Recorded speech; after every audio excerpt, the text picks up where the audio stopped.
Hello, today I'm in Blender and I'm going to be teaching you about rendering in Blender, which is one of the most important things to learn because without that your final result could never look as good as it would without it.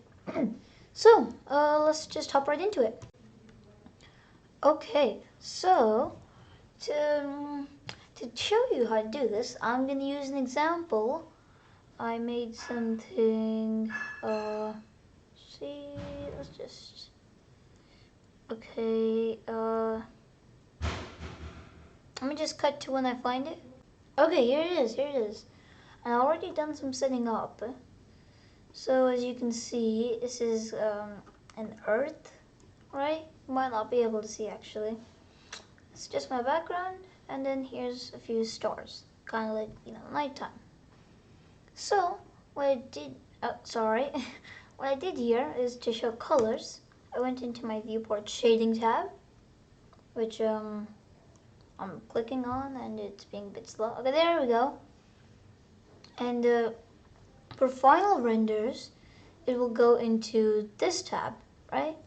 The render tab. Now the render, no, what's the difference, right? Like they're both the same. Just have that and that. As you probably figured out when I gave you a side by side. You might have figured this out.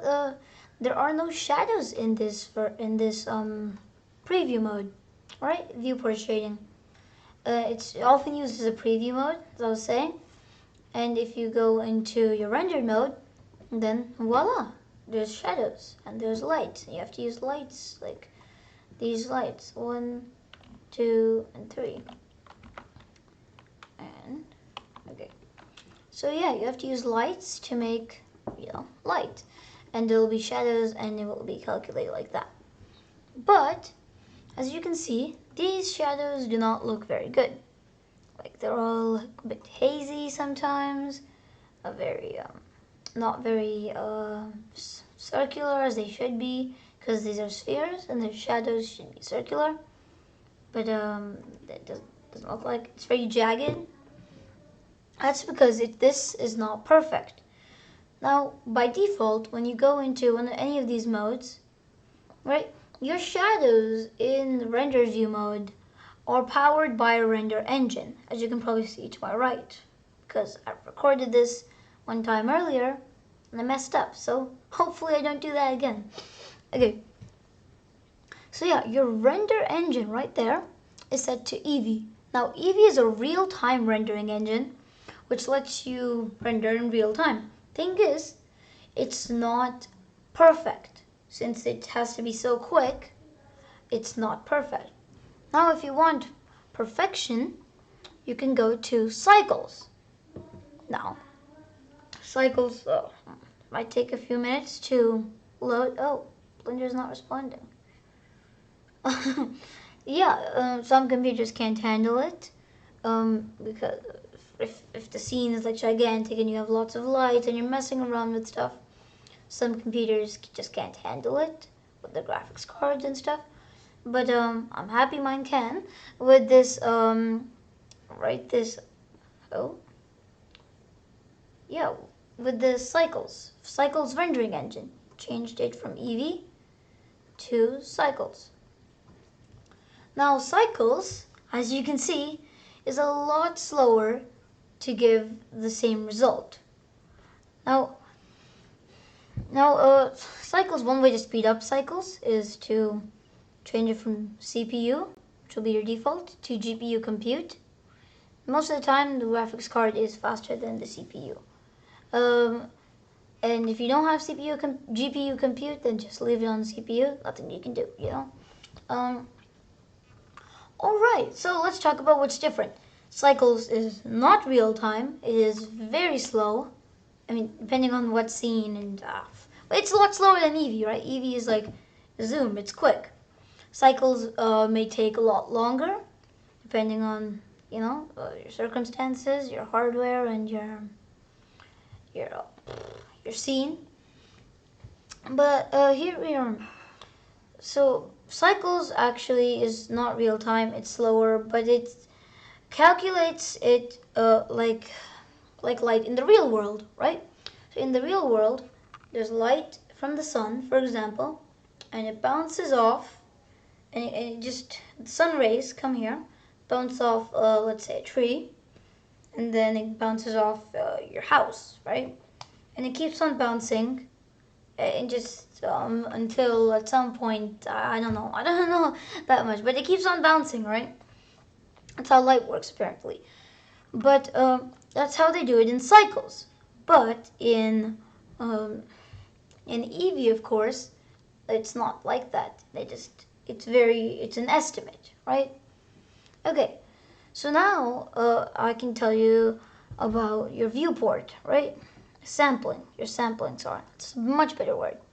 So when you change it from Eevee, from Eevee to cycles, you'll see a lot more options, right? And you won't have that. But if you open up the sampling, which you'll have open by default, I think, you can change your viewport will be set to 32, right, by default. But what this does is that's how many light samples bouncing off that it takes to achieve the end result. So if I set this to 1, right, well, it would just do that. And actually, let me change it from Eevee. Okay, back to cycles. Okay, this will redo it. There, 1. That's what it's going to do. It's just going to take 1 sample, like Eevee. Right? There we go. That's the rendering done. Not very great. But if you bump this up to like 128, like your render, 128. Oh.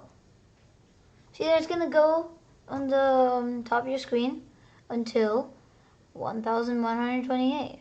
I accidentally put 1000. That's fine. But what I and some people like to do, what I like to do actually, is to set this as 0. Now with 0, you may think it's not going to do anything at all. No, with 0, it's going to keep on going, and it's just never going to stop. It's going to become more and more perfect. And I like that. So in your render is obviously most of the time going to be a lot higher than your viewport. And yeah. So now let's talk about colors. And for this, might want to step back into this, there we go. So colors, you can assign colors. For the people who watch my other videos, you know how to assign colors, right? You go into this material properties tab. You just click on the base color. You can change from the RGB values, the hue, saturation, and values, or the hex code. I think it's a hex code, yeah. And you can just drag it out, but I'm not going to do that. Right click to cancel that. And there we go. So there's a whole lot of stuff you can do here with this material properties tab. But we're not going to go into that. If you want something explaining this material properties tab as a whole, I will go over that some other time. But for now, I hope you know how to do some basic rendering. Okay, but where will the render be taken from? Is it from your view here? No, there's a camera. The whole point of the camera is this is all it's gonna take as a render. It's gonna take from here all the way there. That's all it's gonna take. It's not gonna take this, so I might as well delete that. It's not gonna take this, right? If I add like if you Shift A to add a UV sphere, right? And I just move it there. I move it there, out of sight. It's not gonna take that. Okay. But okay. So yeah, that's where it's gonna be taken from. The picture. Now, how do you move this camera around? Because it might not be positioned where you would like it to be. And you can't just base the whole scene off of the camera. You might want to move the camera.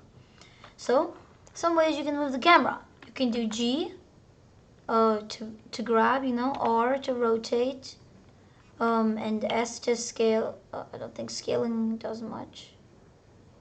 Yeah, scaling doesn't do anything, but You get my point, right? You can you can transform it, right? And when I was a beginner, I like to use lock camera to view.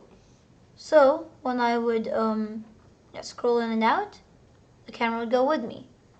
When I would like use that, like just a regular like the regular controls you would do for moving around your view, you can use those for moving around your camera. I used that a lot when I was a beginner.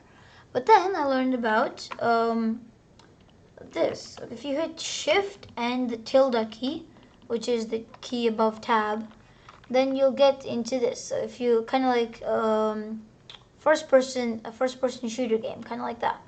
So you can do S to go back, WASD, right? And you can also use the arrow keys if you'd like.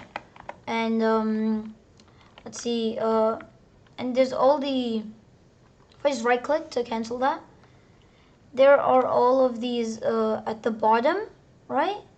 Where it says left click to confirm, right click to cancel, right here. It's gonna have all of these different things you can do. So if you're ever lost or stuck and you want to do something, like E is to go up, Q is to go down, spacebar is to teleport, which just moves you in the direction you're facing. Let's see. Oh yeah, wheel pad up and down to accelerate and decelerate. If you want to go really fast, you can. If you want to go slower, then you can do that. Right, and yeah, there's a lot of other stuff you can do.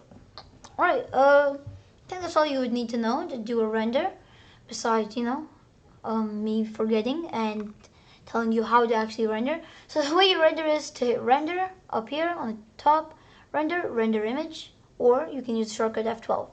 So, if with cycles, right? Actually, let's try with Eevee, right? And I'm just gonna do Control S to save my Blender file. If I do F12, it's gonna render. Wait, can you see my screen for this part? Okay, you can't see my screen for this part. But it's gonna render really quickly, right? As for cycles, if I Control S and F12, it's gonna render really, really slowly. You can try this out for yourself. For some reason, since I set it to only capturing Blender, OBS only captures Blender, that's annoying. But you can, if you take a render yourself of anything, it's gonna be really slow with cycles and a lot faster with Eevee, and not the Pokemon. Anyway, I hope you enjoyed this. I hope you learned something, and bye bye.